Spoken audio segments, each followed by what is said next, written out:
জিব্রাইল আলাইসাল্লামকে আল্লাহ তাআলা তৈরি করলেন। জিব্রাইল আলাইসাল্লাম আল্লাহ তাআলাকে জিজ্ঞেস করলেন, আল্লাহ আপনি কিসে খুশি হন? আল্লাহ তাআলা জানিয়ে দিলেন, আমি সবচেয়ে বেশি খুশি হই আমার বান্দা যখন আমাকে সিজদা করে। অতঃপর জিব্রাইল আলাইসাল্লাম আল্লাহ তাআলাকে সিজদা করলেন 30,000 বছর ধরে। জিব্রাইল আলাইসাল্লাম মনে মনে খেয়াল করলেন, আমার থেকে এত বড় দামি, এত বড় লম্বা সিজদা দুনিয়ার আর কেউ করতে পারবে না। আল্লাহ তাআলা নিশ্চয়ই আমার প্রতি খুশি হবেন। জিব্রাইল আলাইসাল্লাম আল্লাহ তাআলার দিকে মুতাহাজির হয়ে রইলেন, কিন্তু আল্লাহ তাআলার পক্ষ থেকে কোনো খুশির বাণী জানানো হলো না।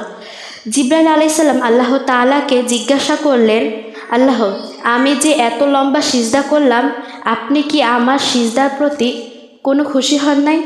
আল্লাহ তাআলা জানিয়ে দিলেন, জিব্রাইল তোমার জবাব আমি দেব, তার আগে তুমি একটু আরশে আজিমের দিকে তাকাও। জিব্রাইল আলাইসাল্লাম তাকিয়ে দেখলেন আল্লাহ রাব্বুল আলামিন আরশে আল্লাহর কুদরতি নূর দ্বারা লেখা রয়েছে, লা ইলাহা ইল্লাল্লাহু মুহাম্মদ রাসূলুল্লাহ সাল্লাল্লাহু আলাইহি ওয়াসাল্লাম। জিব্রাইল আলাইসাল্লাম জিজ্ঞাসা করলেন, হে আল্লাহ, আমার সিজদার সঙ্গে এই কালিমার কি মিল?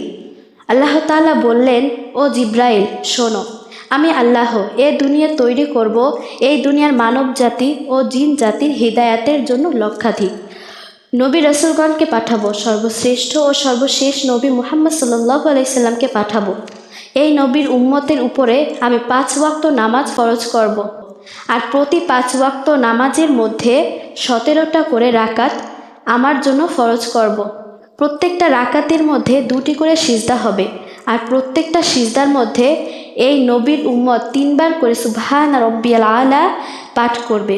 জিব্রাইল তুমি জেনে রাখো, আমার এই মাহবুব নবীর উম্মত যখন সিজদায় গিয়ে সুবহান রাব্বিয়াল আলা বলে আমাকে ডাক দিবে, জিব্রাইল তুমি 30,000 বছর সিজদা করে যে নেকি পেয়েছ, আমি আল্লাহ আমার বান্দার আমল নামায় এর থেকেও 40,000 গুণ বেশি নেকি লিখে দিব। সুবহান আল্লাহ। এই জন্য মুসা আলাইসাল্লাম কাঁদছেন, আল্লাহ আমাকে নবীর উম্মত বানাইয়ে দাও, যে নবীর উম্মত এক সিজদায় জিব্রাইল আলাইসাল্লামের সারা জীবনের 30,000 বছরের সিজদার নেকি নিয়ে গেল।